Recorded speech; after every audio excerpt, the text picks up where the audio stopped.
Vamos a ver. Mm, Muy buenos días, señoras y señores.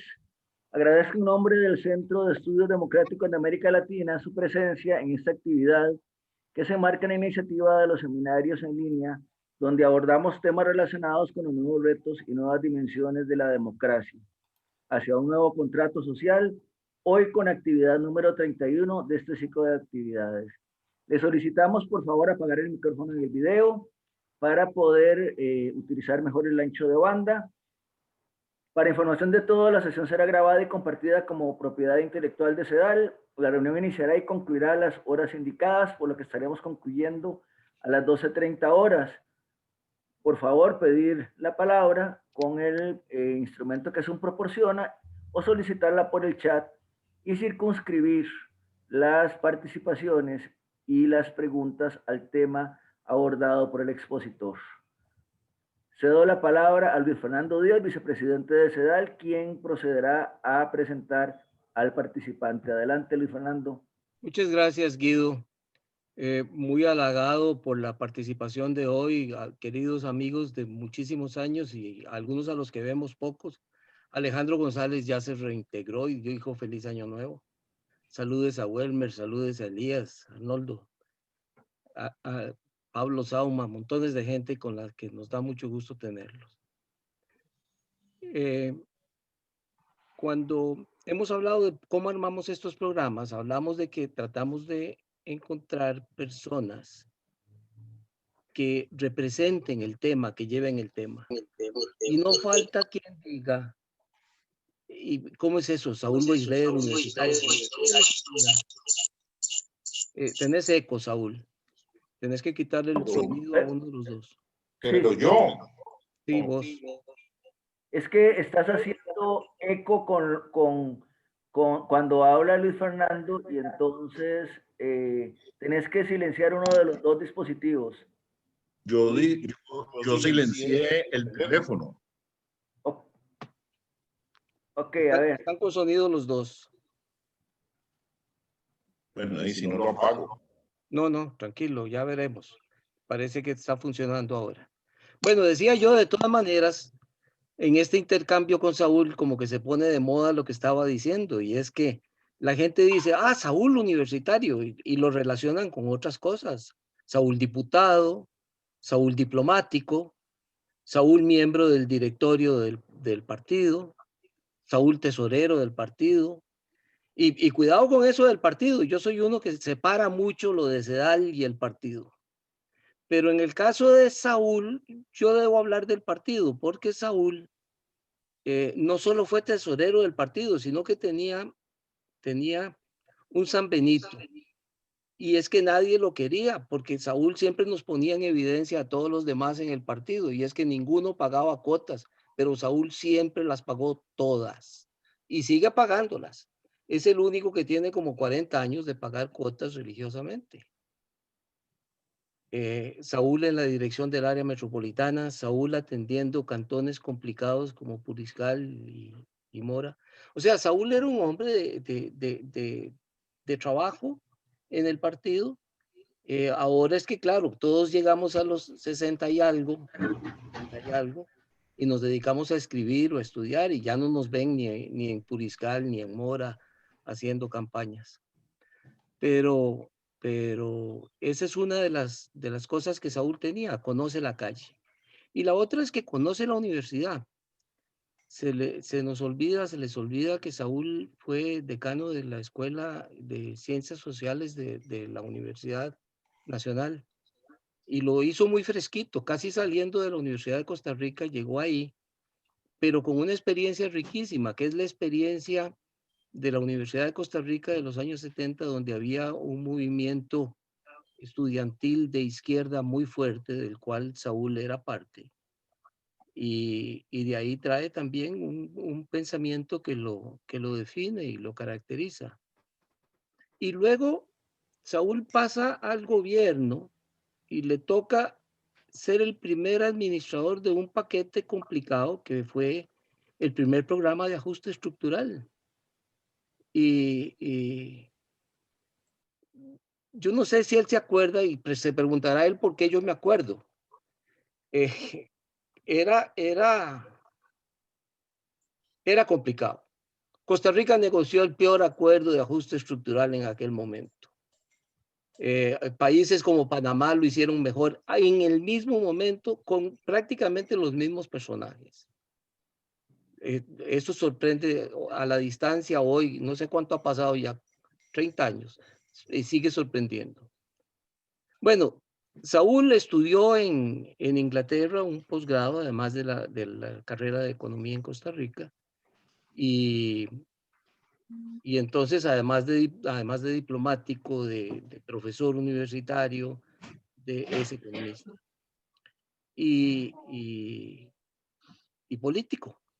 Y nosotros que lo invitamos a él a que nos hable de un tema con el que no lo identificábamos: universidad y democracia, los logros y los retos de la universidad en este periodo, y cómo se relaciona la universidad con el socialismo democrático, y si realmente la universidad que tenemos ahora puede contribuir a que esta democracia sea mejor.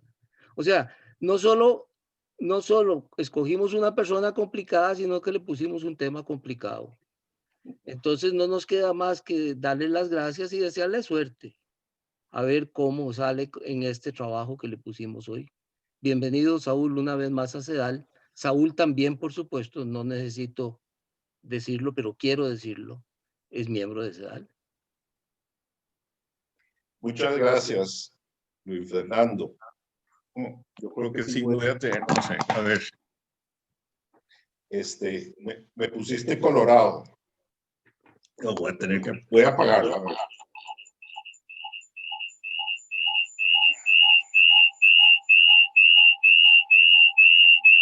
Vamos a ver si ahora. Vamos a ver si ahora. Ok, parece que sí. Parece que ese era el problema, aunque le había quitado el volumen. No es eso. Ok. Me pusiste colorado, aunque no sé si se ve ahí. Muchas gracias por todas esas referencias y por todo lo demás. Debo decir, de ahí, dejando un poco la modestia aparte, que yo sí he procurado, y siempre ha sido una preocupación, estar un poco, digámoslo así, en las alturas o en la élite, digamos, de la política. Yo no tanto, no tan elevada, pero digamos, más o menos, y no tengo tanta experiencia dirigente ni nada por el estilo, pero sí me he metido, pero a la vez, también, digamos, tener una vida académica y relacionarme con las bases. Voy a decirlo así, entre amigos, ¿verdad? Yo creo que eso es producto de que tuve la suerte de estudiar en una escuela pública, en un colegio público, donde mis compañeros venían de Pavas, de Santana, de cerca del Paseo Colón, ahí de la Avenida 10, del barrio La Pitaya, etcétera, etcétera. Bueno, entonces, no sé, yo creo que lo que hay que hacer es crear puentes permanentemente, pero a la gente le cuesta crear puentes. Bueno, voy a entrar al tema sin extenderme más en eso, pero refleja un poco mi concepción de la política.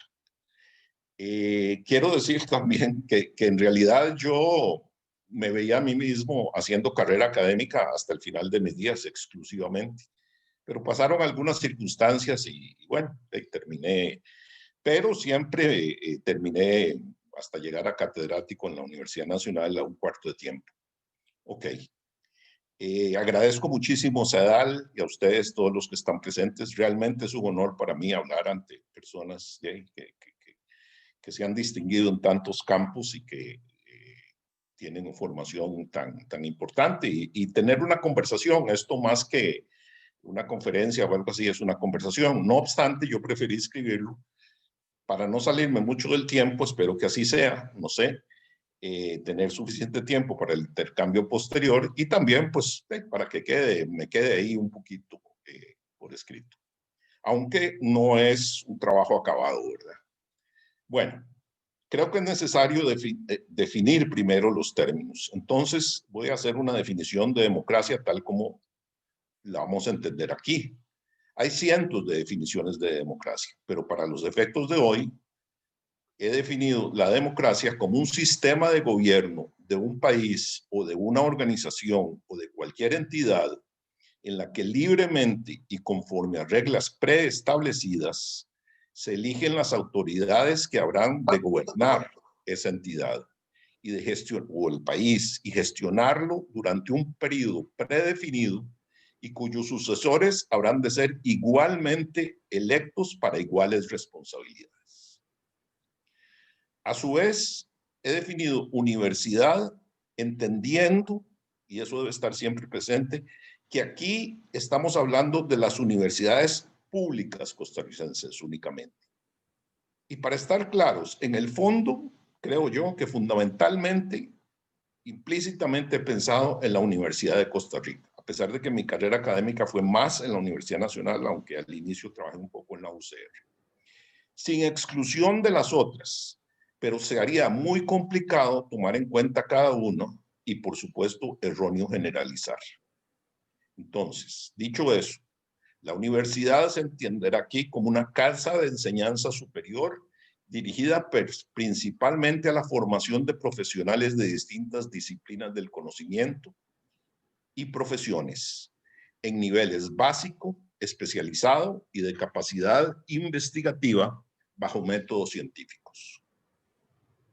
Adicionalmente, sus miembros más maduros y entrenados realizan investigaciones de diversa índole en función de hacer avanzar el conocimiento de su campo y de la tecnología.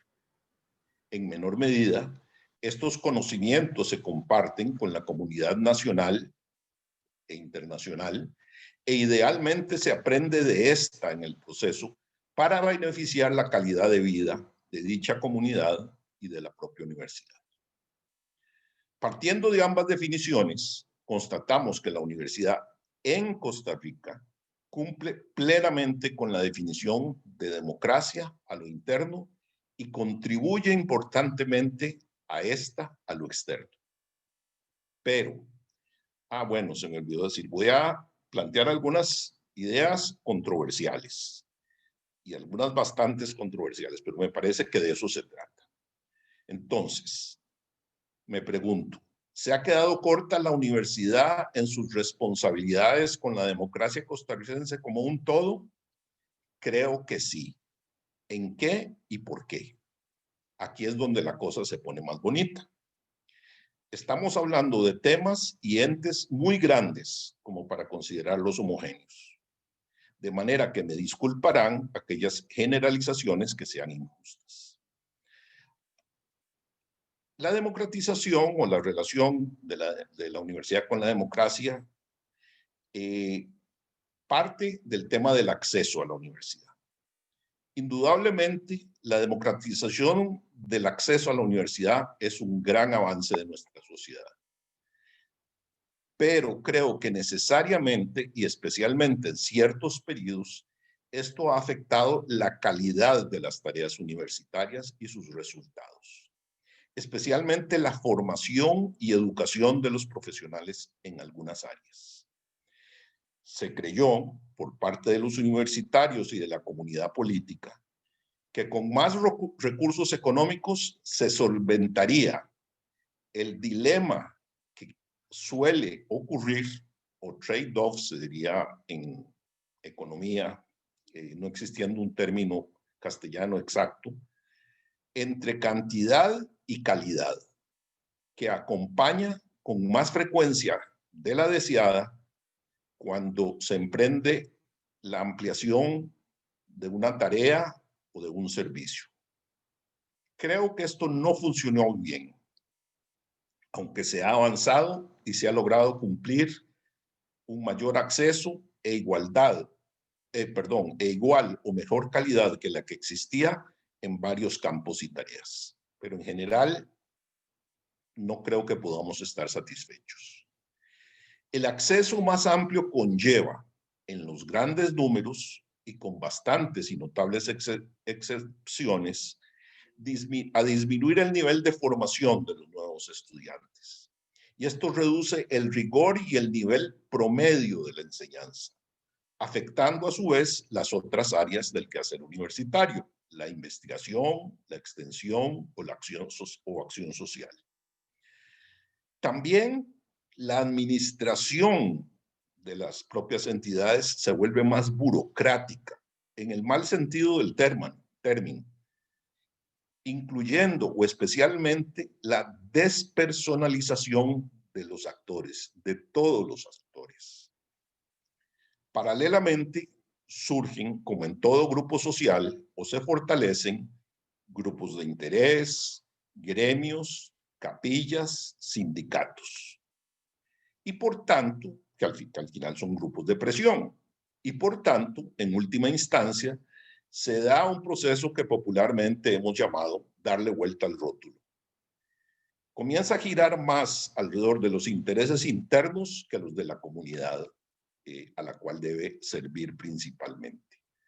Es más, se desarrollan luchas, competencias, conflictos entre los propios sectores de la institución. A veces burócratas contra estudiantes. Y estas no son peleas en el sentido clásico, pero sí en el sentido de que se reflejan los intereses del grupo. Y entonces, por ejemplo, los burócratas se resisten a cambiar cuando es necesario para beneficio del estudiante, o incluso sectores de académicos contra los estudiantes.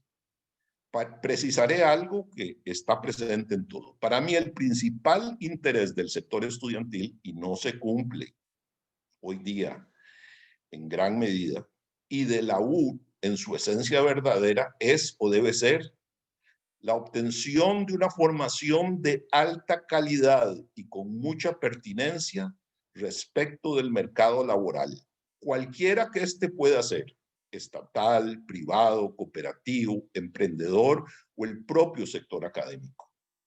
Lamentablemente, para una buena parte del sector administrativo y en parte del académico, este no es su interés prioritario. Con frecuencia ni entiende ni sabe que debe serlo. Trabajan en la universidad igual que lo harían en un supermercado o en una venta de automóviles. Otro gran logro son las tareas de investigación. En el mundo no todas las universidades impulsan la investigación, menos aún en aquellas áreas en las que se requiere mucha inversión para ello. En personal altamente capacitado y apto, que es caro de formar y que hay que remunerar mejor, en espacio e infraestructura adecuados, en equipo, etc. Por mucho tiempo la U en Costa Rica no realizó investigación. Hoy eso ha cambiado sustancialmente. En términos centroamericanos estamos muy a la cabeza. En Latinoamérica, en los primeros puestos. En el mundo ya eso es otra cosa, pero se ha avanzado mucho. La U costarricense entendió la importancia de impulsar la investigación y el Estado le ha dado los recursos para ello. Por supuesto, hay grandes desigualdades y en algunas áreas se clasifica como investigación cosas que no son. En ciencias sociales hasta se han cometido abusos y serios errores. Creo que todos estamos aquí informados y conscientes de lo que ocurrió hace muy poco tiempo con una publicación de un resultado supuestamente de una investigación del Instituto de Investigaciones Sociales de la Universidad de Costa Rica, sin rigor alguno, en el cual se usaron conceptos de contabilidad y de economía muy equivocadamente, lo cual condujo a que llegaran a conclusiones erróneas. Y además se hizo un video para difundirlo, y aquello parecía más una proclama política que el resultado de una investigación. En mi opinión, los que estuvieron a cargo de esa investigación especialmente, pero también las autoridades de esa entidad, debieron haber sido sancionados de alguna manera y bastante rigurosa. Sobre las tareas de extensión o acción social no hablaré, porque conozco menos que de los demás, que confieso que no estoy totalmente al día en lo que ocurre día a día. Recapitulo. La universidad pública en Costa Rica ha tenido un gran desarrollo en sus diversas etapas. e identificaré tres. La primera fue básicamente juntar en una sola universidad las facultades y escuelas que ya existían, farmacia, derecho, letras, y darle el nombre de Universidad de Costa Rica, que eso sí, nació como universidad estatal y pública, laica, por tanto, y no religiosa católica, como fue la Universidad de Santo Tomás, que funcionó entre 1843 y 1888. Se le dotó de alguna infraestructura importante para la época. La segunda fue el gran impulso dado en época de don Rodrigo Facio como rector, tanto en la expansión de las opciones de estudio y formación como de calidad de las tareas. Tal vez debo dar un paso atrás y no voy a hacer una historia de la Universidad de Costa Rica, ni de ninguna, pero entre lo que acabo de mencionar y, o sea, la refundación de la universidad, la fundación de la Universidad de Costa Rica y, digamos, la rectoría de don Rodrigo Facio, se crearon otras escuelas importantes en la universidad. Creo que ingeniería y algunas otras. La segunda fue el gran impulso dado en época de don Rodrigo Facio, tanto en la expansión de opciones de estudio y formación como de la calidad de las tareas.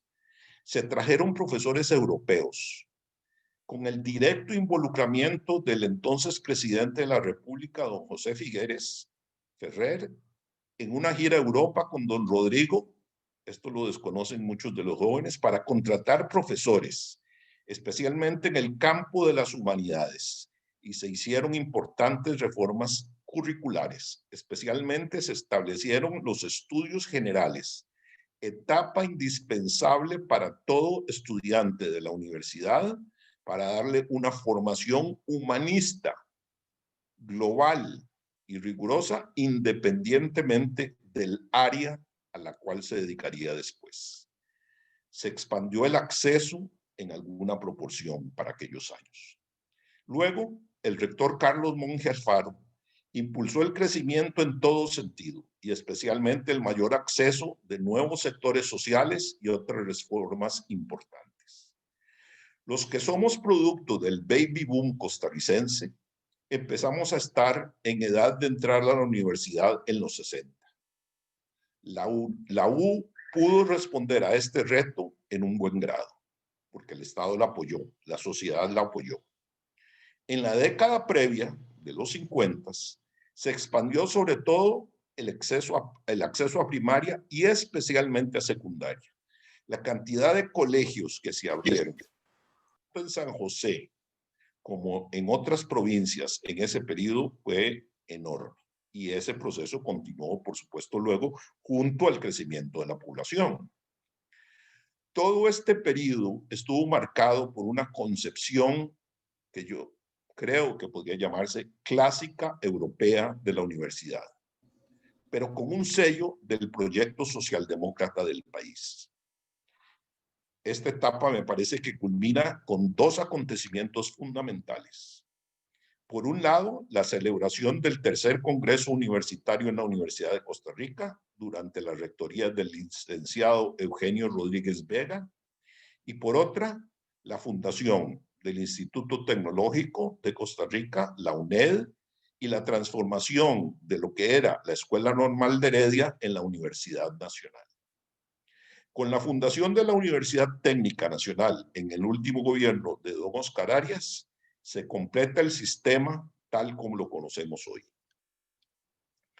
En esta etapa histórica, antes de esas creaciones, aparecieron en el país nuevos partidos de izquierda, más o menos marxistas-leninistas, y el ambiente de rebeldía internacional, especialmente de los jóvenes, con manifestaciones en Francia, en México, en Estados Unidos y en muchos otros lugares, por un lado. Y la invasión soviética de Checoslovaquia para acabar con la primavera de Praga, influyeron y marcaron el surgimiento de estos partidos y la politización acelerada de las universidades latinoamericanas y especialmente en Costa Rica, que era uno de los pocos, si no el único país en Latinoamérica con un régimen y un ambiente de libertad y democracia. Aquí llegaron refugiados de todo el continente, para bien y para mal del desarrollo universitario. Y lo digo porque me tocó trabajar con algunos de ellos. Pero debo decir que la historia de la democracia en América Latina, y especialmente en la historia de la universidad, no son lo mismo en Latinoamérica que en Costa Rica. La historia de la democracia y de la universidad en Costa Rica tienen rasgos particulares. Por supuesto que los de ningún país son iguales a otro, pero en el caso costarricense, por esa libertad y por esa democracia en que ha vivido la sociedad, también la universidad ha tenido una historia diferente. Por eso creo que se cometen errores al insistir en tratar de asimilarnos algunas veces con esa historia. Sin desconocerla, debemos ver con más amplitud. Hablemos algo de los logros. La democratización en el acceso es indudablemente un logro espectacular, incluyendo sistemas de becas y de financiamiento. La organización profesional y que incluye todas las funciones de una universidad moderna. Me refiero a la misma gestión universitaria y a otra serie de elementos que ahora enuncio. Una infraestructura robusta y amplia. Paréntesis, yo quedé sorprendido en mi primera visita hace unos pocos años a la llamada Ciudad de la Investigación, que es como el nuevo campus de la Universidad de Costa Rica, y también al campus reconstruido de la Universidad Nacional. Cuando yo trabajaba allá, bueno, no me voy a extender en eso, ni se imaginan ustedes las condiciones. Ahora, en la misma escuela de economía de la que yo fui director y la Facultad de Ciencias Sociales de la que fui decano, tienen unas condiciones que yo no me habría imaginado que podrían llegar a tener. Y la Ciudad de la Investigación es realmente un orgullo. Conozco menos el tecnológico y la UNED. Bueno, entonces, el tener una infraestructura robusta y amplia. Algunas áreas que han tenido acción en el nivel internacional. Nivel de acción, perdón, que tienen nivel internacional. Y otras que tienen o que están en el promedio regional latinoamericano. La consolidación de la autonomía universitaria. Los programas de intercambio internacional en docencia e investigación son algunos de los principales logros de la Universidad Costarricense. Destaco también el papel de los cursos en línea que las universidades vienen ofreciendo, principalmente la UNED, que resultan de gran importancia en la capacitación y educación permanentes. Un rasgo que se ha señalado mundialmente como una necesidad cada vez más imperiosa en nuestro mundo rápidamente cambiante. Y la epidemia nos ha dejado absolutamente claro la importancia de esta educación a distancia y de esta educación online, no solo para realizar los programas básicos, sino también para la formación permanente. Hablemos de los desafíos. Para no hablar de carencias, de errores, de debilidades, los llamaré desafíos. Tradicionalmente, los que se dedican al management de empresas contrastarían fortalezas de las que hablé antes con debilidades, pero yo prefiero llamarlos desafíos. En este punto doy unos pasos atrás para tener una mirada más amplia, más panorámica. Creo necesario no simplemente puntualizar elementos que podrían hacer de la Universidad Pública Costarricense una institución marginalmente mejor o que mejora lentamente, paso a paso, sin tener claridad verdadera de cuál es su norte en el largo plazo. Estoy sugiriendo un cambio de modelo a realizarse en 10 o 15 años para luego continuar avanzando, sin dejar de hacer los ajustes indispensables en cada uno de los momentos.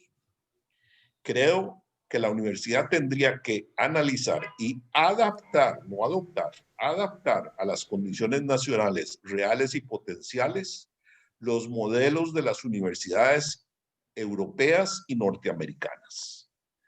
Y cuando hablo de norteamericanas, no hablo solo de Estados Unidos, sino que hablo también de Canadá. Hablaré solo de 3 aspectos que son los cruciales. Primero, la transformación de los sistemas de incentivos para el progreso de los académicos en sus carreras. Segundo, la apertura hacia una fertilización cruzada o transversal de las ideas. Y tercero, la sujeción clara de los mecanismos de gestión y administración a la formación excelente de los estudiantes en la etapa básica, bachilleratos y licenciaturas, y de la investigación, también ligadas a esa formación en las siguientes etapas, maestrías y doctorados. Reitero lo que dije antes, el estudiante o los estudiantes tienen que ser los sujetos principales del quehacer universitario. Y los mismos estudiantes que no siempre lo entienden así, deben comprometerse con este principio. ¿Por qué he destacado esos desafíos? Sin duda, nuestro sistema universitario público ha tenido grandes logros que han marchado paralelos con el progreso de la sociedad y la economía nacionales. Ambos se reflejan y retroalimentan.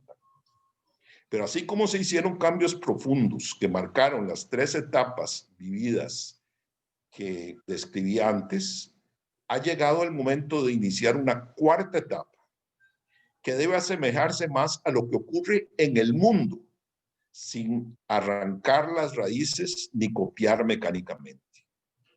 Creo que el tercer Congreso Universitario de la UCR fue un impulso muy importante hacia la democratización, pero creo que se nos ha ido la mano.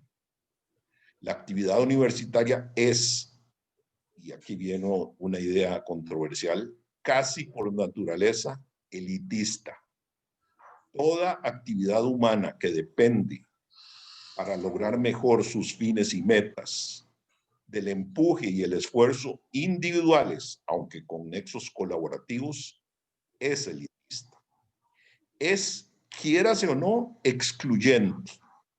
Lo que no debe ser es elitista y excluyente por clasista o sectaria.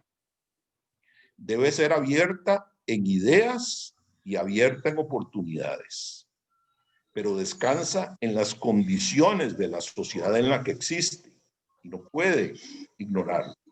Y depende de las debilidades y fortalezas de las etapas formativas de las que proceden sus sujetos fundamentales, o sea, los estudiantes. Este es un punto crucial que retomaré hacia el final. Es así que los sistemas de incentivos para el progreso de los académicos deben cambiar y ligarse a evaluaciones externas. Y esos incentivos no deben ser solo pecuniarios, aunque deben serlo también. Debe desarrollarse una cultura de prestigio, de excelencia real, no de palabras solamente. Debe irse cambiando la tendencia a una cierta endogamia académica y sustituirla por una mayor circulación del cuerpo académico. Estimularse las visitas de hacia el exterior, de intercambio y colaboración con los sectores de los mercados laborales, como dije antes, privado, estatal, cooperativo, privado no estatal, académico, etc. Y deben mejorarse todos los procesos de gestión y administración, empezando, en algunos casos, por aplanar las estructuras. Hoy, ¿serán necesarias las facultades o basta con las unidades académicas de base, las escuelas o los departamentos, que es donde ocurre fundamentalmente la vida académica y con la que tienen relación más directa tanto estudiantes como académicos? Debe aclararse la nomenclatura y reducirse el número de divisiones. Existen institutos, centros, observatorios, unidades, etc. Al hacer esto se podrían liberar recursos y agilizar todos los procesos. Claro que se habrá de chocar contra intereses muy fuertes y nuevamente, creo yo, a cambio de mayor rigor y trabajo académico, no solo la remuneración, sino que podría haber mayores apoyos y facilidades, primero en favor de los estudiantes, pero esto no excluye a los académicos. Una propuesta socialdemócrata de transformación de la universidad pública costarricense para las próximas décadas. Por supuesto que el título es demasiado ambicioso. Son algunas ideas. No resulta difícil concluir que lo que voy a sugerir o proponer ya está esbozado en los aportes anteriores. Pero es indispensable que externe mi posición sobre un tema coyuntural que determina o condiciona lo que realmente pueda hacerse. Aparte de la visión y de la voluntad de una mayoría suficiente de lo que podríamos llamar los poderes universitarios formales y de facto. Sin esa visión y sin esa voluntad no se podría hacer. Me refiero al tema presupuestario y de financiamiento. Es un tema delicado, pero debe abordarse. Aquí no hay tiempo para hacerlo en detalle y menos con amplitud. Apunto solamente lo siguiente. A. La sociedad y el Estado costarricenses hemos sido muy generosos con las universidades públicas. Esto lo afirmé en un foro en la Universidad de Costa Rica al que me invitaron hace varios años, que fue cuando tuve mi primer contacto con esa ciudad de la investigación. Y lo dije ahí. Y eso está bien, pero tengo dudas de que esta generosidad haya sido respondida en proporción similar. Más concretamente, la construcción de infraestructura, especialmente la UCR, la UNA, el TEC, y no sé si la UNED también, y creo que a la Universidad Técnica no conozco, pero presumiría que le está faltando, también en las últimas 2 o 3 décadas, ha sido enorme.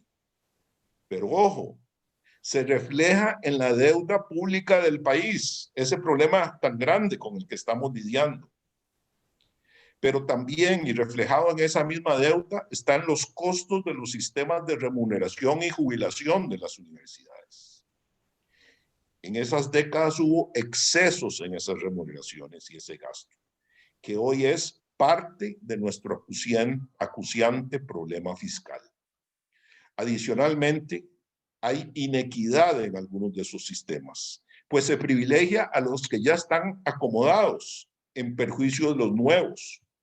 Con esto se reduce la capacidad de incorporación del nuevo talento, precisamente cuando en muchos campos la universidad debe competir por con los sectores dinámicos de nuestra economía, surgidos en las últimas 3 décadas. No sé si todavía es así, pero hace un tiempo los profesores que recién ingresaban, aunque tuvieran un doctorado de las mejores universidades del mundo, iniciaban con salarios muy bajos y solo después de pasar mucho tiempo en la universidad, si es que lograban obtener una plaza que muchas veces no estaba disponible porque se mantenía en manos de los veteranos, podía mejorar su condición salarial. Esto hace muy difícil que muchos se incorporen y especialmente hoy en día que para muchos existe la opción de incorporarse al mercado privado, lo cual está muy bien. La ventaja es que muchos de ellos, y eso es una cosa que a mí me parece genial, se dedican tiempo parcial también a la universidad. Así que parte de mi visión socialdemócrata sobre un proyecto universitario ineludiblemente contempla una revisión a fondo de esta situación. Un segundo componente es el de aplanar la organización ahí donde se ha extendido en exceso. No conozco suficiente cada caso como para hablar de ello. Y regularizar la nomenclatura para facilitar los procesos de gestión. Un tercer componente es el de la organización política interna de la democracia universitaria. Y aquí sí hablo sobre todo de mi experiencia en la Universidad Nacional. La representación electoral en el momento de las elecciones de las autoridades debe rebalancearse en beneficio del sector académico y reducir el administrativo. En algunos casos, incluso el estudiantil. Todos los sectores deben tener representación, pero la tarea esencial es la académica. Cuarto componente, revisar con mucha objetividad conceptos e indicadores claros y parámetros internacionales, lo que es un concepto muy usado, que en realidad es una meta transversal a la que se le ha llamado excelencia en todo lo que se realiza. Ha sido una palabra muy usada y hasta abusada. Obviamente, no solo en el medio universitario, pero este está obligado a convertirse en ejemplo de toda la sociedad. El quinto componente relacionado con el papel de la U en la sociedad en general y sus responsabilidades en colaborar en la gestión de una sociedad en que haya justicia social y sostenibilidad en los tres componentes, porque si estamos hablando de social, de una visión socialdemócrata, tenemos que hablar de justicia social y de sostenibilidad en los tres componentes que se establecieron en la conferencia de Río de Janeiro en los 90. El ambiental, el social y el económico. Esto es ineludible.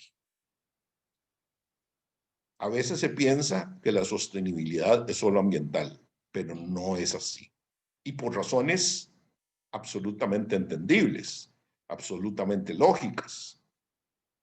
Sin una buena sostenibilidad económica es muy difícil mantener una sostenibilidad ambiental y viceversa. Pero no debe por ello estos dos elementos, el de la búsqueda de la justicia social y de la sostenibilidad, no deben ser elementos que afecten o subsuman a la búsqueda de la excelencia. Van de la mano, pero no son lo mismo. A veces se justifica el no logro de la excelencia por una supuesta mayor justicia social, etc. A modo de final, entrar en mayor detalle, especialmente en este último punto, que es el principal como tarea hacia el futuro, sería no solo imposible en razón de tiempo disponible, sino también de mis capacidades y conocimiento concreto. Sería arrogante. Se trata por naturaleza de un trabajo de equipo y una tarea continua y permanente. Ya indiqué que el efecto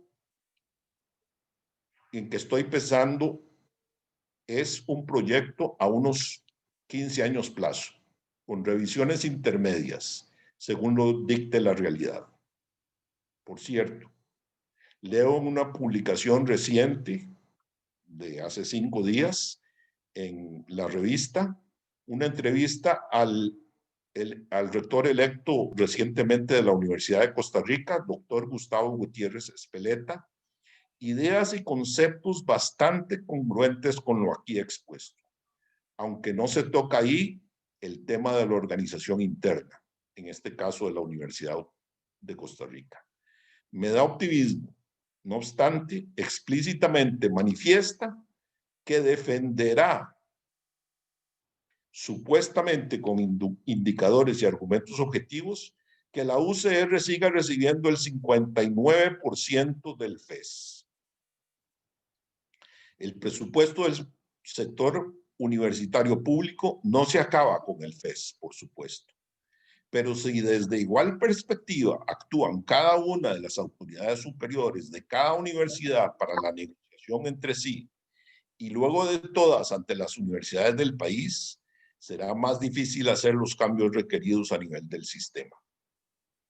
En esa entrevista me gustó que el nuevo rector citara, para ilustrar lo difícil de la época que vivimos y los retos que tenemos por delante, dice él, que una estudiante lo llamó y le dijo: profesor, estamos pasando hambre en mi casa.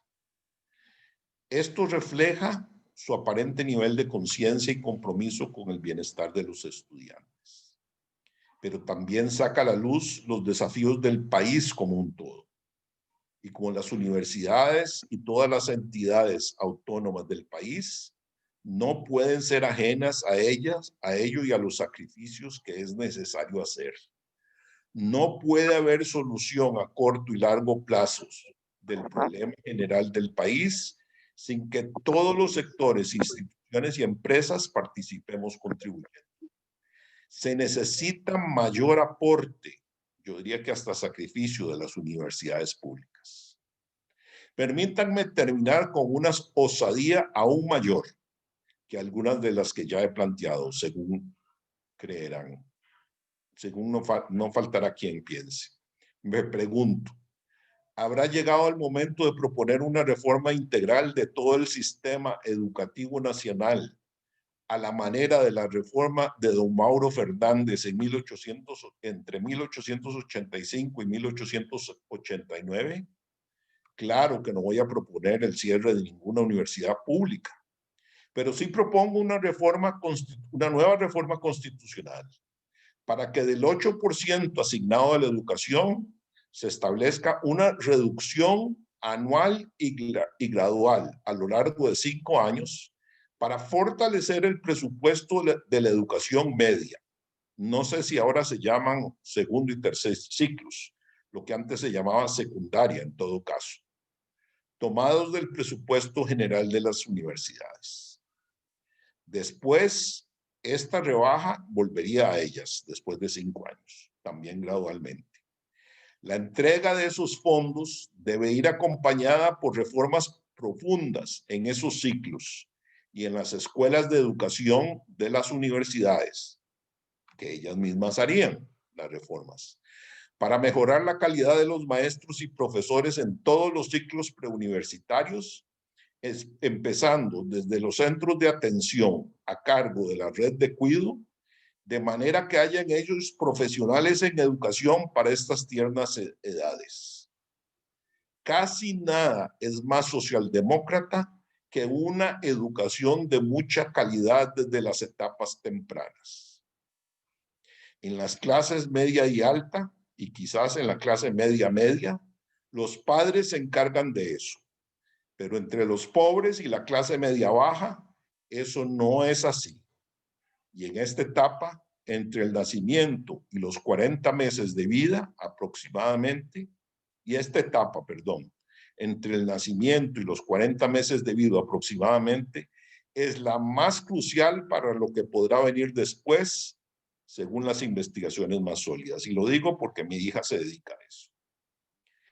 Claro que esta idea hay que revisarla, criticarla, mejorarla y puntualizarla, pero creo que debe discutirse lejos de intereses estrechos de todo tipo. Bueno, hasta aquí mi presentación inicial, que espero motive un intercambio fructífero. Mil gracias y de verdad es un honor que CEDAL, continuando con estas actividades, me haya invitado y por supuesto estoy disponible y expuesto a todas las críticas u observaciones. Muchas gracias, Saúl. Tenemos algunas preguntas. Yayo pregunta, ¿el esfuerzo de regionalización de las universidades públicas parece favorecer el acceso, pero no la calidad? ¿Qué piensa? Lo mismo que él acaba de decir. Estoy totalmente de acuerdo. Es muy importante y yo no hablé de ¿cómo se llama? De la regionalización, pero tiene toda la razón Yayo. Pero pienso lo mismo que él. Dice Carlos Manuel Echeverría, me perturba mucho la baja calidad que la Escuela de Administración Pública de la UCR parece tener y que reflejan una mala gestión de muchos y muchas en el ejercicio de cargos públicos. Bueno, yo no conozco lo suficiente como para hablar en específico de digamos, de una unidad académica en particular.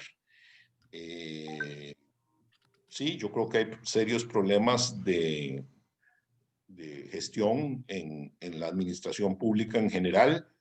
No sé si todos son o provienen, yo creo que no, de la Escuela de Administración Pública. Así que ese es por sí mismo todo otro tema del cual realmente no puedo hablar, menos en este momento. Bien, ofrezco el uso de la palabra. Hay algunos comentarios en el chat que podemos revisar en algún momento, que los pueden ir revisando. Yo los estoy revisando para ver si hay algunas otras preguntas para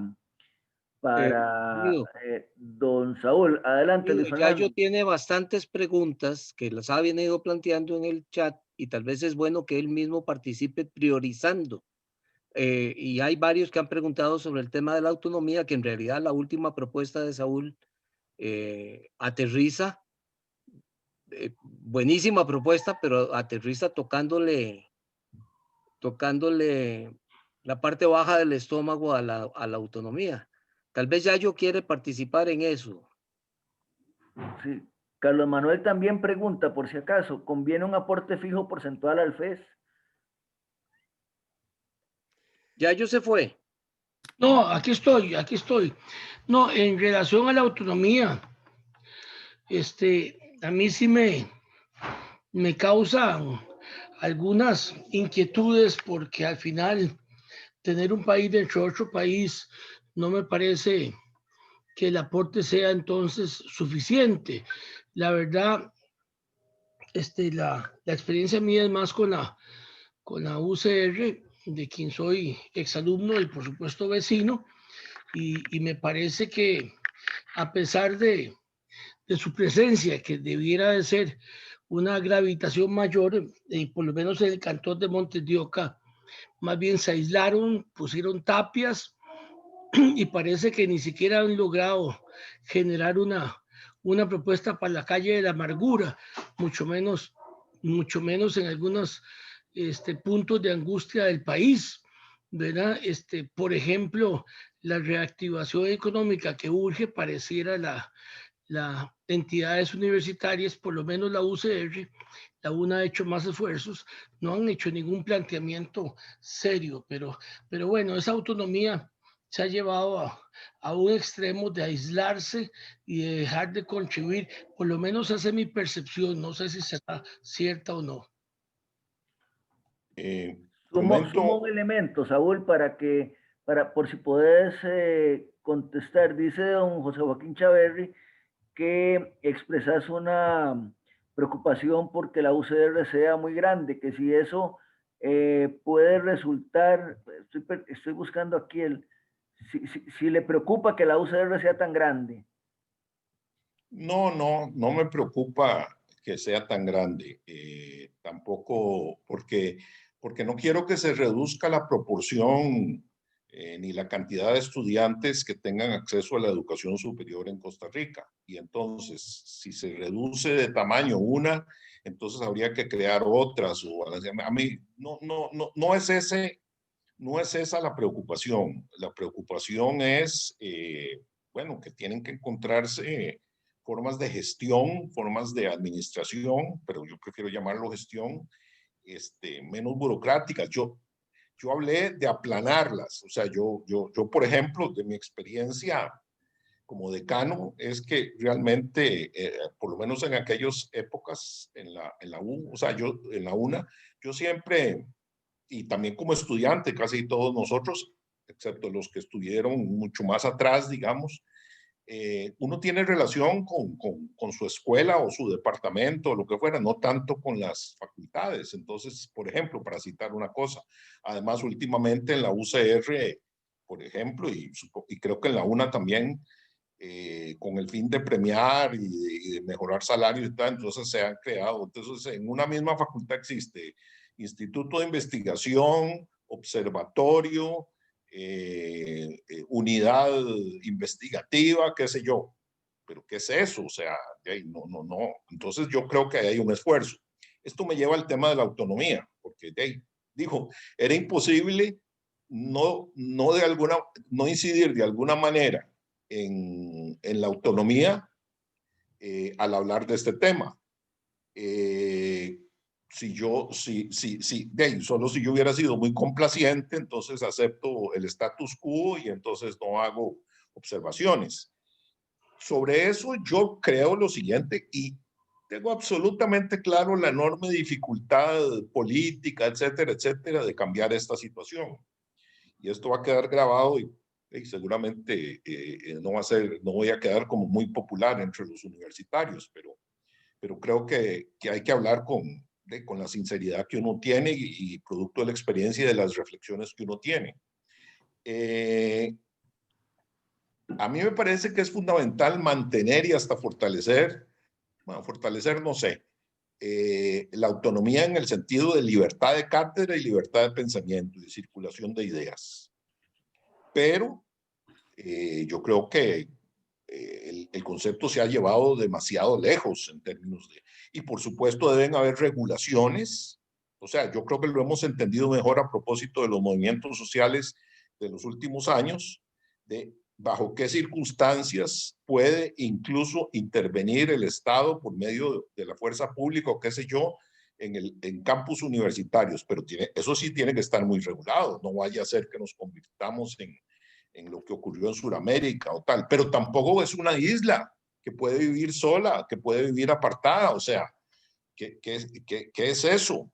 Y ya no solo en lo económico, etcétera. Entonces, creo que el tema es más de esa índole y mejoraría mucho toda esta cuestión, pienso yo, si se acabara un poco, es que no quise usar un término en inglés y que proviene de otra, los amigos Vicente y no sé si otros más aquí, perdón, entenderán mejor. O sea, bueno, todos los que sean biólogos y de ese campo.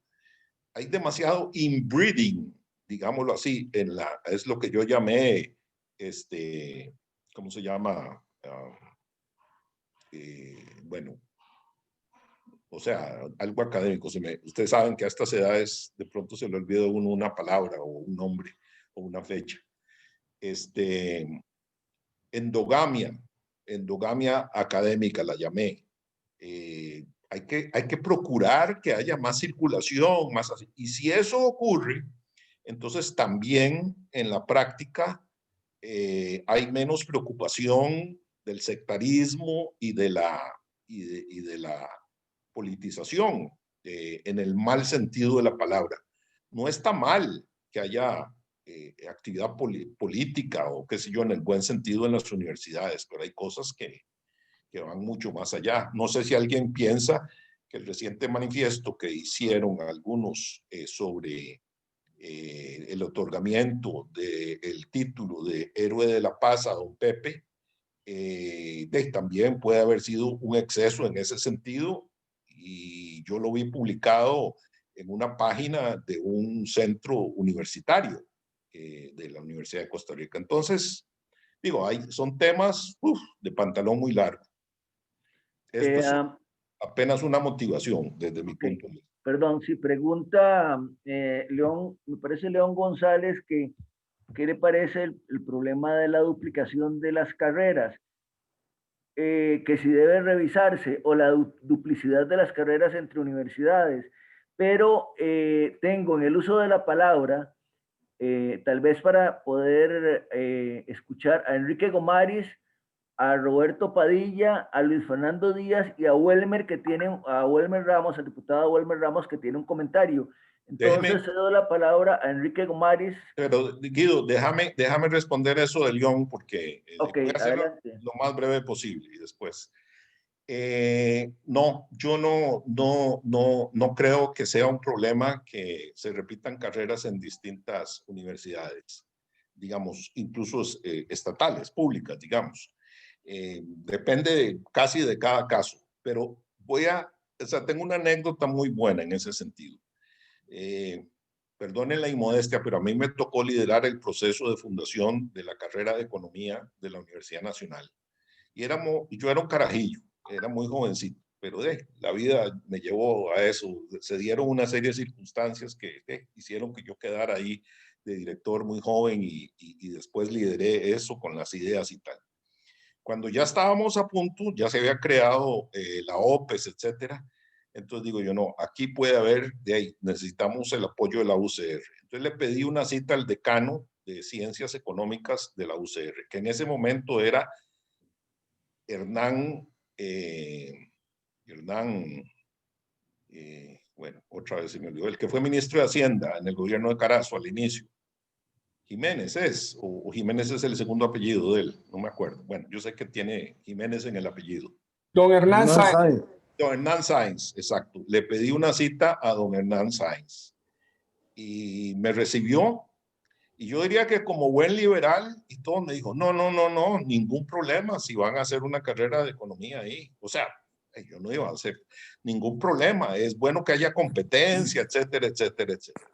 Bueno, yo tengo un poco esa misma concepción de partida. La pregunta es, o sea, lo que no debe ser es crear carreras y carreras simplemente porque no hay suficiente mercado para los graduados y entonces lo que queda es formar nuevos graduados y ahí sí entramos en un círculo vicioso muy negativo. Pero per se yo no estoy en contra. Ok, Enrique Gomaris tiene la palabra. Hola, Saúl. Hola. Primero que nada, agradecer mucho la sinceridad y la honradez intelectual con la que has tratado el tema de la Universidad de Costa Rica. Me parece que eso hay que destacarlo porque no siempre sucede. Pero mi pregunta va referido a la relación directa entre universidad y sistema político. Una evidencia en los últimos 20 años en toda América Latina es que el aumento del nivel educativo de la población se ha correlacionado más con la proporción de personas que exigen de la democracia que con el apoyo a la democracia. De hecho, el Latinobarómetro muestra un retroceso. Entonces, la pregunta es, ¿el sistema universitario en Costa Rica está creando ciudadanía exigente de la democracia o está creando ciudadanos defensores de la democracia? Está creando defensores que muestran con evidencia su apoyo al sistema democrático. Porque pareciera que también está creando mucho más ciudadanos exigentes de la democracia que defensores de la democracia. Un comentario sobre eso. ¿Respondo ahora, Guido, o luego? Como te quede mejor.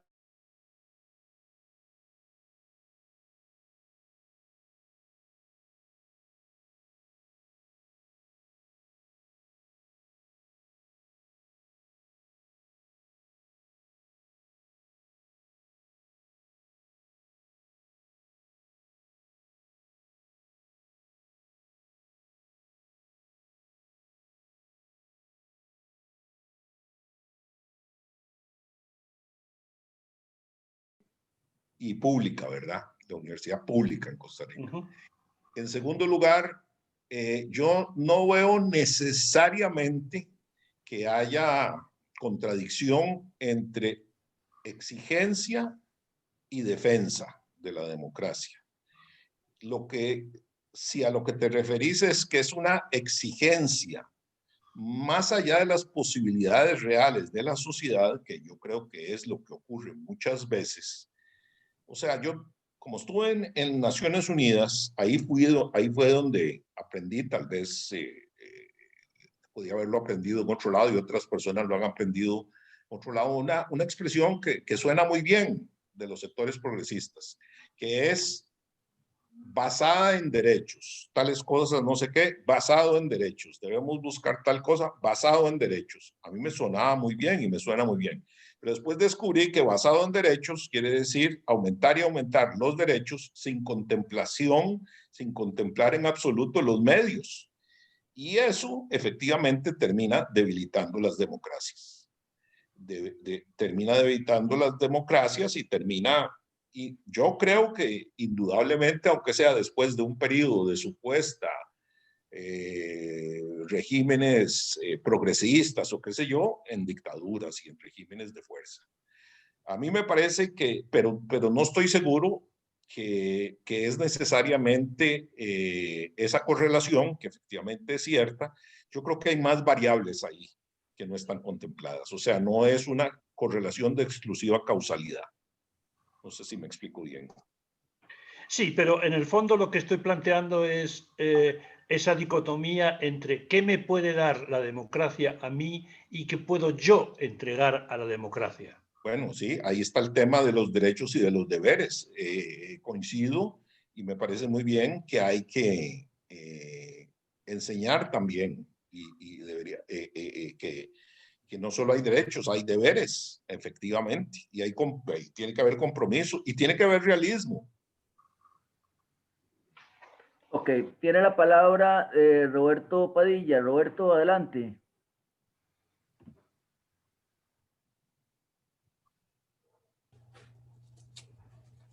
Muchas gracias, Guido. Muy buenas tardes ya a todos y todas.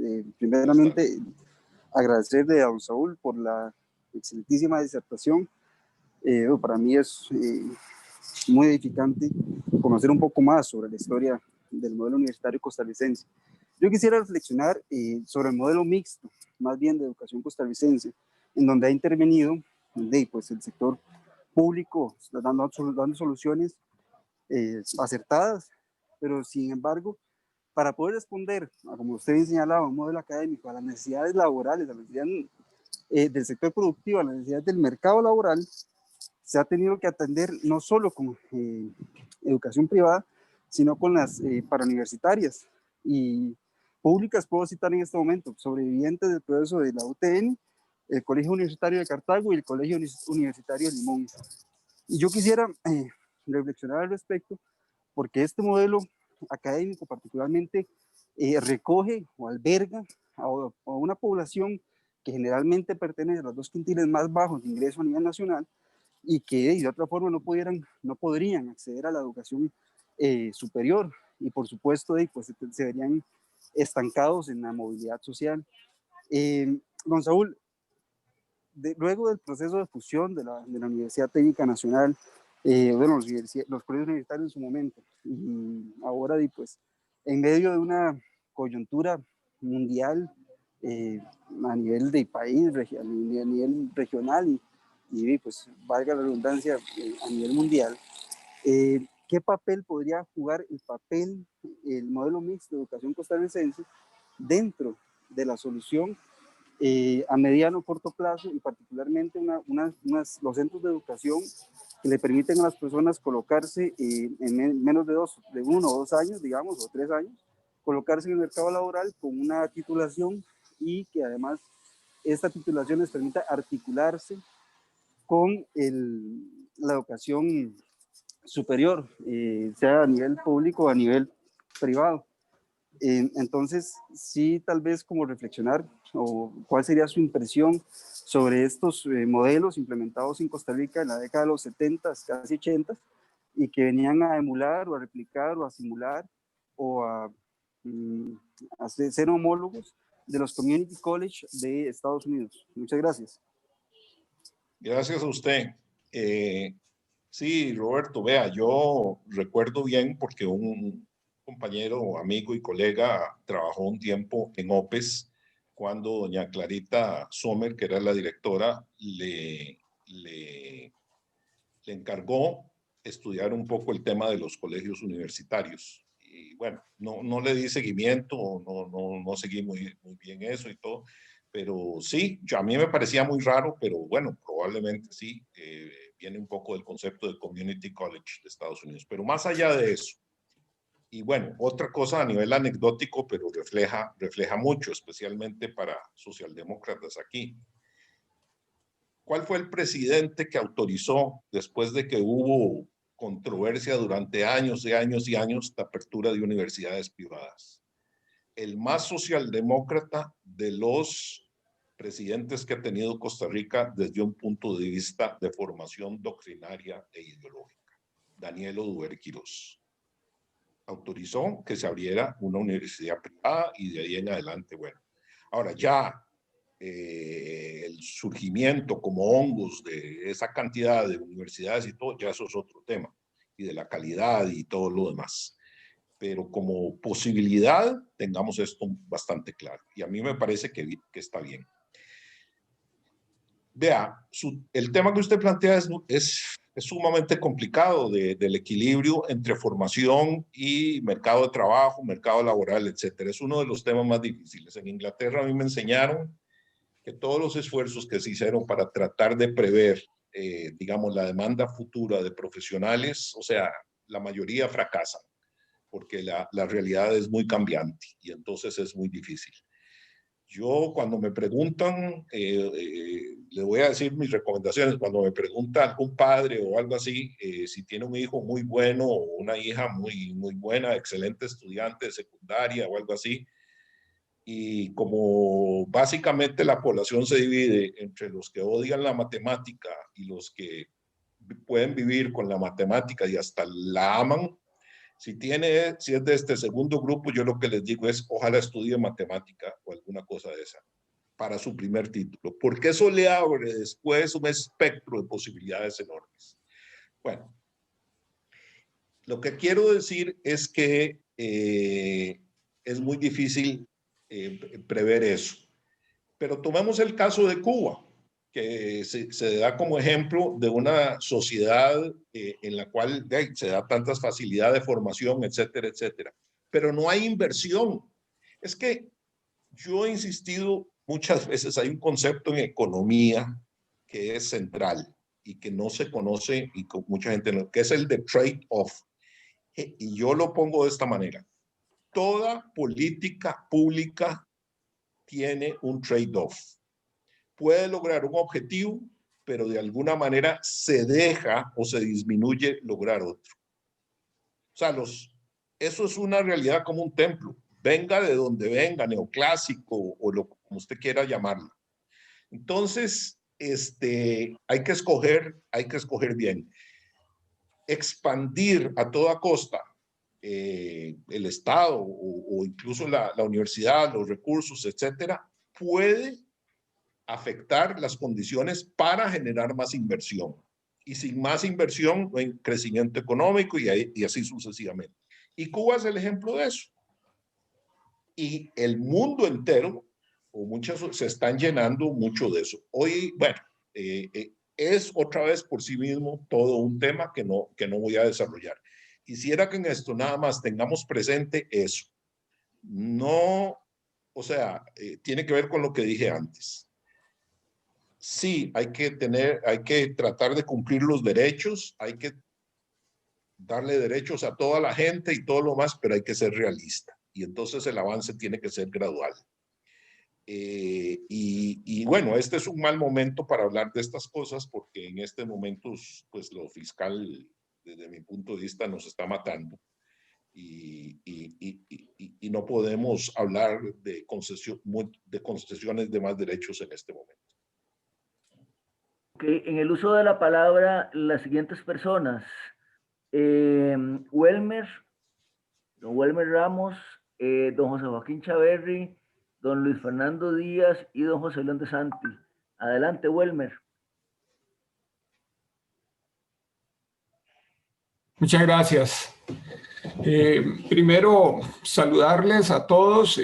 Ya es un gusto estar aquí los sábados y nutrirse uno de buenas discusiones que está dando CEDAL y que yo celebro desde que, no sé, tengo año y medio de estar con ustedes viéndolos, que tengan este foro porque hay carencia de foros de este tipo en Costa Rica.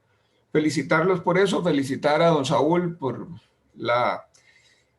el llamamiento a reflexionar en un tema tan vasto, como él dijo al principio, y que esto es una introducción. Yo creo que sí hay algunas cosas que las universidades deberían de reflexionar a lo interno, y no solo ellas a lo interno, porque de don Luis Fernando Díaz he aprendido que a veces la autoevaluación es autojustificación y es autolegitimación. Entonces debería ser también reflexionar con la comunidad de cómo las ven y qué están haciendo, pero desde luego para perfeccionar lo que están haciendo, que es muy importante. Yo diría que sí hay bastante de endogamia y de ostracismo de las universidades en el quehacer. A veces no se siente la presencia en la comunidad, y tal vez esto es por la necesidad que tiene un país que a veces está tomando decisiones mucho más enfocadas en la ideología y menos en la ciencia, o menos en la técnica y el conocimiento, lo que tiene que verse. Y yo siento que las universidades tienen un papel muy grande, y tienen mucho que decir sobre el devenir de un país y cómo debe de accionar el país. Y en eso han estado bastante silenciadas, bastantes en ostracismo y demás. Para un ejemplo tal vez un poco aburrido, porque a veces uno ve pequeños campos, es que la Asamblea Legislativa consulta un proyecto de ley que tal vez es de mucho impacto, y las universidades contestan: no afecta la autonomía universitaria, por lo tanto estamos de acuerdo, o no tenemos objeción porque no afecta la autonomía. Yo creo que ese reduccionismo está haciendo falta.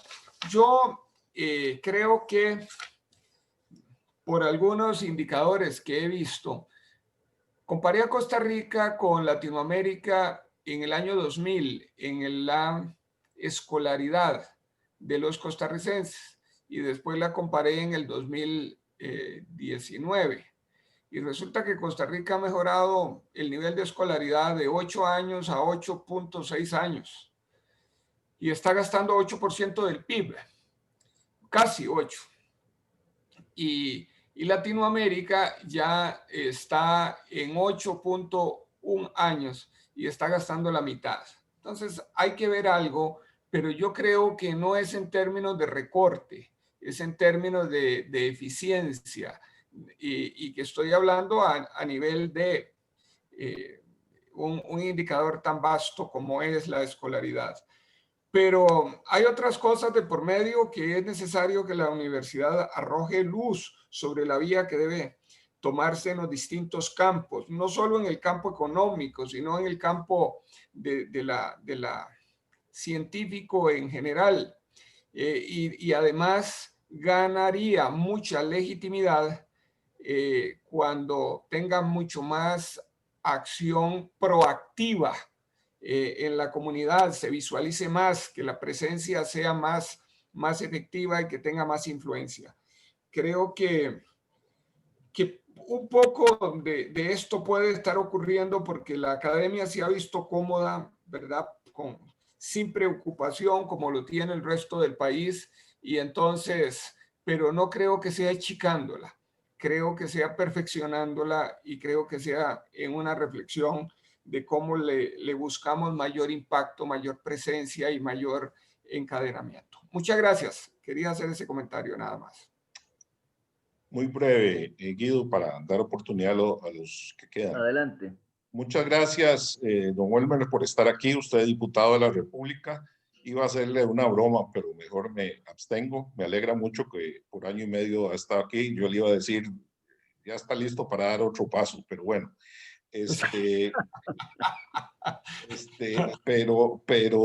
Pero ya en serio, y por supuesto eso era totalmente en broma. Ya en serio, de ahí, usted como economista sabe, hay que ver cuáles son los grandes rubros en los cuales, o sea, hay que empezar por ahí.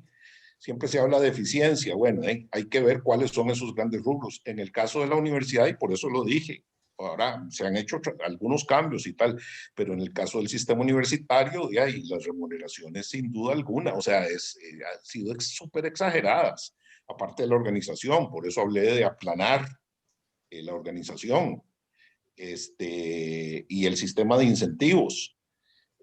Nuevamente, ¿verdad? Yo sé que estamos metidos en una discusión más o menos de corto plazo y yo pues concebí esto un poco como para motivar y claro, en estos momentos es muy difícil, pero digo, tratar de ir desarrollando una visión muy, muy ambiciosa y más como de largo plazo. Bueno. Don José Joaquín Chaverri. Como decía Keynes, en el largo plazo todos estamos muertos, así todos que estamos sí. muertos. Don José Joaquín Chaverri, adelante, por favor. Muchas gracias. Hablo solamente de la vinculación internacional de nuestras universidades. En malos tiempos hay que tener mucha vinculación internacional. Tenemos programas en Costa Rica. Yo represento una universidad pública alemana, la Universidad de Osnabrück. Tengo un escritorio en el CONARE. Trabajo con el programa académico alemán y estamos haciendo pequeños proyectos en materia educativa con la Universidad de Costa Rica. Ya se concluyó.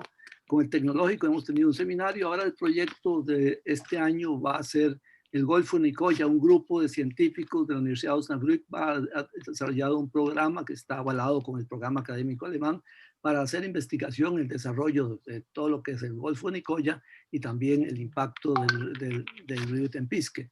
Es un trabajo que hace la Universidad de Osnabrück porque ella es parte de una red de universidades europeas que trabajan golfos. Quiero solamente comentar esta iniciativa que es del Centro Costa Rica. Es la Universidad de Osnabrück, tiene un centro en Osnabrück, Alemania, que queda a 1 hora de Halle, y tiene una pequeña oficina en CONARE. La idea es un puente para hacer pequeños proyectos de desarrollo científico con las universidades del país. Y como le prometí, 1 minuto. Muchas gracias. Muchísimas gracias, don José Joaquín. Luis Fernando Díaz, luego José León de Santi. Luis Fernando. Gracias, Guido. Gracias, Saúl. De verdad, muchísimas gracias. Quiero hacer un puente con algo que Saúl no lo hizo muy clarito, pero en el saldo yo creo que va a quedar muy visible. Y es que en CEDAL tenemos un programa viejo ya de 5 o 6 años en que hemos venido hablando del futuro de la democracia. Y estas actividades de los sábados, de los últimos sábados del año de la pandemia, están relacionadas con ese gran programa, pero en específico sobre los determinantes de la calidad de la democracia. Y cuando originalmente hablábamos con Saúl para invitarlo a que participara en este programa, conversábamos de la importancia de la universidad como determinante de la calidad de la democracia. Y yo creo que Saúl ha entendido el tema y lo ha planteado de una manera, digamos, más que sugerente, invitadora. Pero también Saúl entendió que ya nos estábamos moviendo en CEDAL a lo que hemos venido hablando los últimos días y que de algún modo inauguró Yayo Vicente la semana pasada, que es de esos condicionantes de la democracia hacia el nuevo contrato social que pareciera estar demandando las condiciones actuales. Y Saúl puso hoy unas piedras esenciales al cimiento de ese nuevo contrato social. Si en ese nuevo contrato social no se redefine la universidad, pero más allá no se redefine el contenido y la forma en la que se entrega la educación en todos los niveles, no vamos a ir a ningún lado, ni al corto plazo, ni al mediano, ni a Keynes. Nos vamos a quedar apenas en el hoy. Hay que revisar la educación. Y Saúl hizo, hasta ahí mi explicación de CEDAL. Saúl hizo algo que a mí me gustaría pedirle que lo profundice, porque yo creo que eso sí que es poner una piedra totalmente nueva. Saúl dijo que les reduzcamos alguito a las universidades en un periodo de 5 años y lo traslademos especialmente, dijo, a formación docente. Y yo sé que María Eugenia en este momento debe estar, María Eugenia no está aquí donde estoy yo, María Eugenia está en otra casa, en otra habitación, ahí está. Hola, Maru. María Eugenia debe estar muy feliz en este momento de oírnos hablar de esto y de oír a Saúl lo que va a decir, profundizando en su propuesta de trasladarle fondos de la universidad a la formación docente.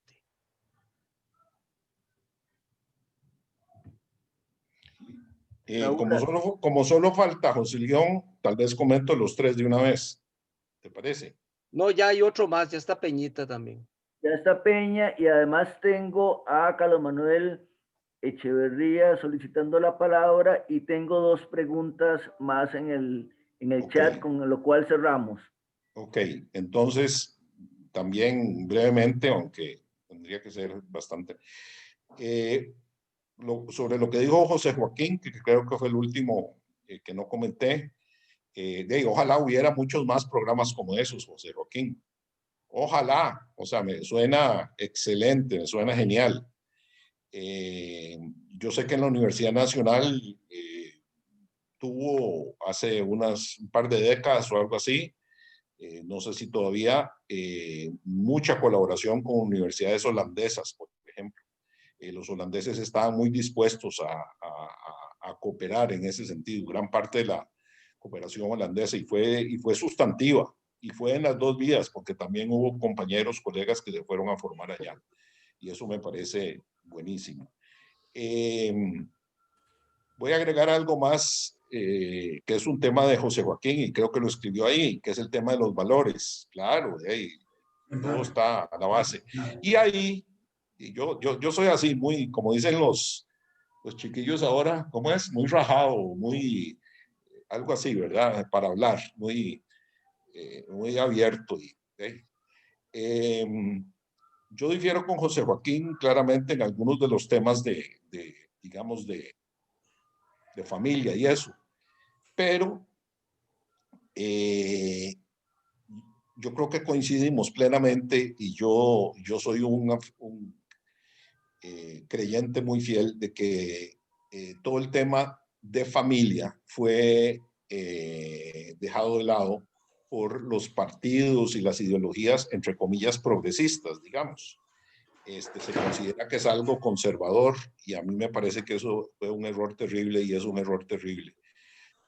Yo sí acepto que pueden haber, ahí es donde digo que difiero posiblemente con José Joaquín, que pueden haber familias de diverso tipo, es una realidad, más allá de lo que uno quiera o no. Entonces, cuando yo hablo de familia, no hablo de la familia tradicional exclusivamente, pero sí creo que está en la familia la base fundamental de transmisión de valores. No exclusivamente, pero es fundamental. El papel de los padres o de los abuelos o de los tíos o de los primos o de los hermanos mayores o de quien sea es fundamental. Y a mí me parece que ese es un tema. Ok, un segundo. La otra fue la de Luis Fernando. Sí, no tengo mucho tiempo. Luis Fernando, claro, sí, efectivamente así hay que trabajarlo más. Yo no sé si yo podría, pero sí, yo estoy de acuerdo con eso. Pero yo le pediría a CEDAL previamente, y aquí es una crítica a la discusión en nuestro país, que primero me digan qué quieren decir con eso, con un nuevo contrato social. O sea, es un término que se usa y se usa, y yo no entiendo qué quiere decir. Hace unos años se puso de moda la refundación de la República. Vamos a la Tercera República. Y así, cosas como esas, pero pónganle definiciones más claras. Okay. José León de Santi, adelante, por favor. Pero, buenas tardes ya. Muy breve porque voy a hablar de un tema, por reiterar, sobre un tema que se ha mencionado reiteradamente a lo largo de este conversatorio. Yo quiero darle énfasis, y es el tema de la participación de la universidad con la sociedad, de la proyección universitaria en la sociedad. Somos un país pequeño, lleno de limitaciones, pero que ha intentado desarrollarse basado en la educación y la salud y estas cosas. Sin embargo, los resultados no son los esperados. Yo siento que eso es porque esa proyección universitaria, en un país tan pequeño, perdón, de 5 millones de habitantes y 5 universidades públicas, es una universidad pública por cada millón de habitantes. Yo no sé cuántos países tendrán esa relación. No sé si Rusia, con los no sé cuántos millones que tiene, tendría que tener igual número de universidades. No creo que tengan esa proporción. Entonces, nosotros teniendo esa cantidad de universidades, que las universidades son por excelencia, además de enseñanza y aprendizaje, centros de formación de pensamiento, que ese pensamiento coadyuve, que participe de manera constante y permanente con el desarrollo del país y con todos los actores que están ejerciendo, digamos, la administración del país. Y me refiero en general a la administración del país. Los grupos de influencia, sindicatos, cámaras, asamblea legislativa, gobierno central, que esté participando con organizar de manera sistemática esos centros de formación de pensamiento que existen en las 5 universidades, en todos los ámbitos del quehacer humano, se organice para dar foros, publicaciones directas, que sean directamente pensando en el futuro del país y en el día a día del país simultáneamente, de manera que se alimente productivamente a todas las esferas del país, que la gente entienda mejor, desde la gente más necesitada hasta la gente más poderosa, pero que entiendan que el país es uno, que el país es pequeño y que requieren de mucho pensamiento unificado alrededor del desarrollo humano de este país y que eso sí dé resultados. Con 8% de nosotros del PIB en la educación y estamos muy lejos de los resultados que nosotros esperamos. Entonces, quiero reiterar en eso nada más. Cómo diseñar un sistema que de manera sistemática y permanente se proyecte la universidad en la sociedad e interactúe con la sociedad y la sociedad con la universidad. Pero,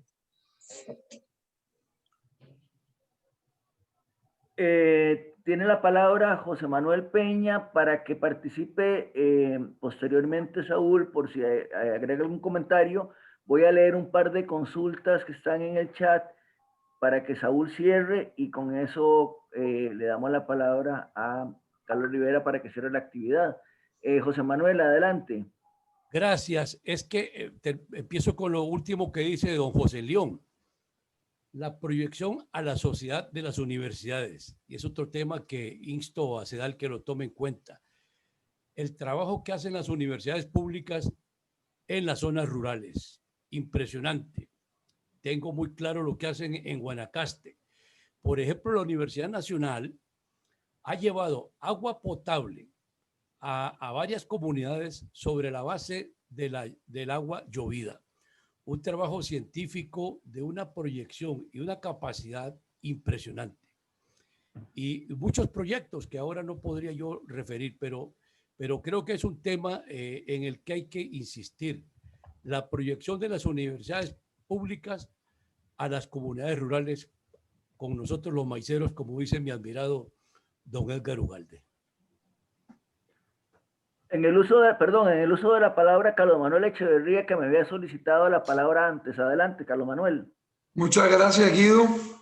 Un saludo a todos, apreciados amigos. Siempre es un gusto verlos los sábados. Y a Saúl, felicitaciones por su brillante y sugestiva presentación. Yo estoy casi que obsesionado por la poca calidad de la gestión pública a nivel de dirección de las entidades. Y por eso es que le doy tanta importancia a la labor de la Escuela de Administración Pública. Si bien no se puede pretender, y tampoco es conveniente ni necesario, que todos los que ejercen cargos públicos de nivel se gradúen de esa escuela, sí es necesario que esa escuela asuma un papel, un rol más fuerte, más sólido, de mayor calidad, no solamente en la producción de sus graduados, pero en el impacto que pueda tener sobre escuelas en otras materias sustantivas. De tal manera que, siguiendo la idea que explicó José Joaquín Chaverri, me parece importante insistir en que la Escuela de Administración Pública de la Universidad de Costa Rica, que creo que es la única escuela de administración pública que hay en las universidades del Estado, se relacione con alguna o algunas universidades de primer orden a nivel mundial, así como lo hizo el INCAE con Harvard, así como, bueno, podría serlo la universidad, la Escuela de Administración Pública, digamos que con la Universidad de Quebec, con la Fundación Getulio Vargas, con el ENARC francés, la Escuela de Administración Pública francesa. En fin, la idea que quería dejar en la mesa es esa. Muchas gracias, Guido. Saúl, voy a adicionar un par de comentarios y te doy la palabra para que puedas cerrar. Dice el examen, doña Deima Calvo dice, el examen de admisión lo están ganando la mayoría de alumnos de colegios privados. Don Saúl, ¿cree que el problema debe solventarse desde la secundaria o modificar los contenidos de los exámenes de admisión adaptándolos para dar más posibilidades a los estudiantes de los colegios públicos? Y otro comentario de Roberto Padilla, donde dice, esto va a ser muy extenso, pero que tal vez hagas una referencia, dice, quisiera hacer reflexionar sobre la importancia de la organización estudiantil con propósitos para extrapolar ese ejercicio de la sociedad civil y cómo cada vez vienen a menos las organizaciones estudiantiles con menos beligerancia, menor presencia, etc. Adelante, Saúl, para que te haga referencia a algunos de estos temas y cerremos para darle la palabra a Carlos Rivera. Bueno, nuevamente agradecer mucho, de verdad, la invitación y después este intercambio. Bueno,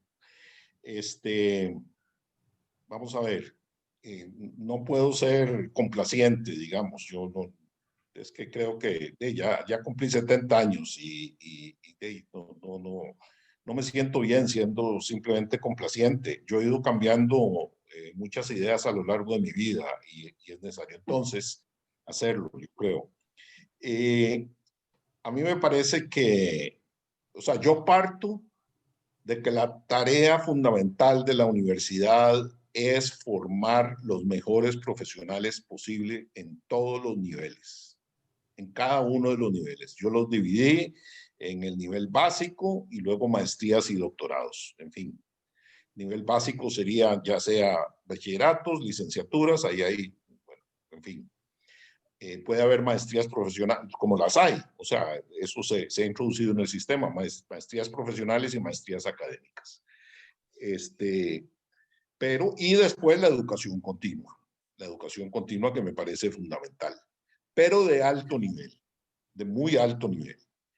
Y como hay trade-offs, que yo insisto, entonces ese es el problema que tenemos los costarricenses, incluso cuando se escriben documentos, dice, esto es prioritario, y esto es prioritario, y esto es prioritario, y esto es prioritario. No se dice qué nivel de prioridad y no se actúa conforme a ese nivel de prioridad que se establece. Y claro, eso es una decisión política, en el buen sentido de la palabra, espero. Entonces, yo lo que no quisiera es que se sacrifique el tema de la calidad como proyecto de largo plazo por un problema que efectivamente tenemos, que es quienes están accediendo, digamos, actualmente a las universidades.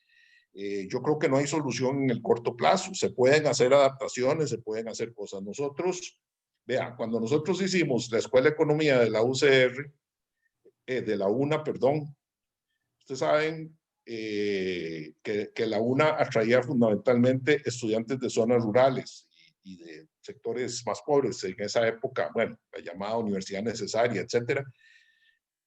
Entonces, nosotros, a diferencia de las otras escuelas de la Facultad de Ciencias Sociales, no hablo de otras facultades, nosotros dijimos, nosotros tenemos que ser más exigentes que la Universidad de Costa Rica, no menos, porque van a entrar a competir con los títulos de una escuela que ya ha formado gente, que ya tiene su prestigio. Entonces, para poder ubicarse en el mercado tenemos que ser más exigentes, y así lo hicimos por algún tiempo. Yo no puedo decir qué pasó después, yo creo que fue un gran proyecto, es un gran proyecto, pero bueno, tiene sus más y sus menos como todo. La realidad cambió muchísimo y de ahí sí, nos equivocamos en el currículum inicial en lo que era más importante, pero no importa, dimos opciones distintas. También cometimos muchos errores. Entonces, Denia, yo no estoy seguro que digamos, hay que adaptar todo para que puedan acceder esos estudiantes. Hay que buscar otras formas. Vi el otro día que la Universidad Nacional como que está volviendo una especie de propedéutico, ojalá sea riguroso, para que se puedan nivelar. Yo prefiero ese tipo de soluciones y no necesariamente ser menos riguroso en el acceso. Sí es un problema.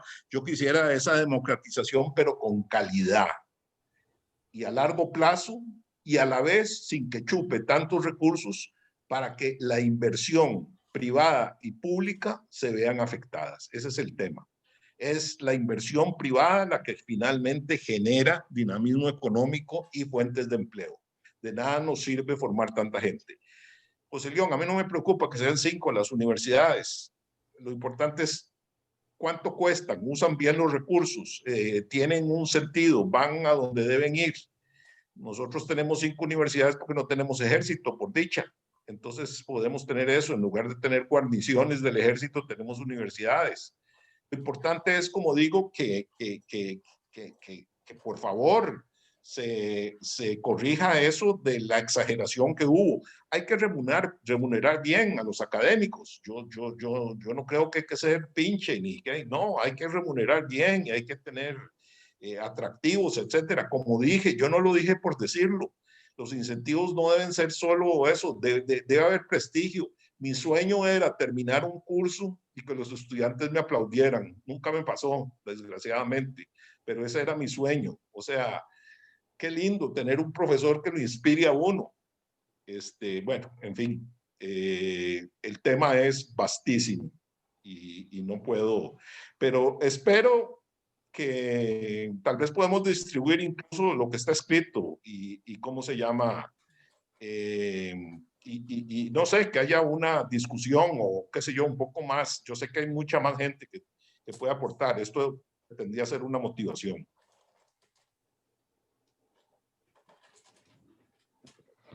Muchas gracias, Saúl. En el uso de la palabra, Carlos Rivera. Gracias. Saúl, muchas gracias. En realidad, como todas las intervenciones que hemos tenido en estos foros han sido excelentes y motivadoras, abren espacios para la discusión futura y la tuya, por supuesto, ha generado eso, y de igual manera a todos quienes nos han acompañado en la mañana y tarde de hoy. El sábado próximo tenemos una nueva actividad, una nueva jornada de discusión.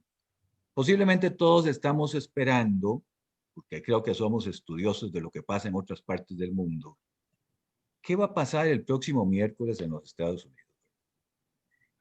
Hay un cambio de presidente, asume la presidencia Biden y entra su nuevo equipo de gobierno. Con todas las situaciones que se han presentado, queremos analizar eso con ustedes. Y queremos analizarlo, no solo lo que está pasando allá, sino qué consecuencias, qué efectos, algunas situaciones que pueden presentarse en nuestro país. ¿Qué importancia tiene para Costa Rica? ¿Y qué importancia tiene para la democracia costarricense? ¿Cuáles son las opciones que tiene esta democracia nuestra hacia futuro, observando lo que está pasando allá en Estados Unidos? Para ello hemos invitado a una distinguida profesional, especialista en comunicación política, que es la coordinadora de la especialidad en comunicación política de Flaxo. Ha sido asesora de muchos procesos políticos, no solo a nivel nacional, sino a nivel internacional. Fanny Ramírez Esquivel.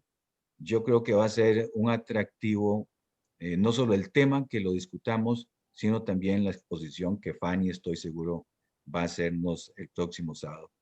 Cordialmente invitados. Saúl, el tema este que planteaste es que sobre lo del contrato social, bueno, es parte de la discusión que tenemos. Algunos lo llamamos también como la nueva democracia, sin querer decir la democracia del pasado no sirvió, pero sí observando cuáles son los retos que tiene la democracia hacia el futuro. Y en eso es que hemos hablado también del contrato social, que hay que conversar sobre algunos temas. Pero habrá oportunidad para discutirlo a profundidad en otras sesiones futuras. Muchas gracias, que pasen una linda tarde todos y nos vemos el próximo sábado, si Dios quiere. Que pasen muy bien. Hasta luego. Muchas gracias. Buenas tardes, Gracias. muchas gracias. Gracias, don Saúl. Agradecer, Gracias, don Saúl. agradecer a los que me agradecieron. Gracias a todos. Gracias, Saúl. Un abrazote.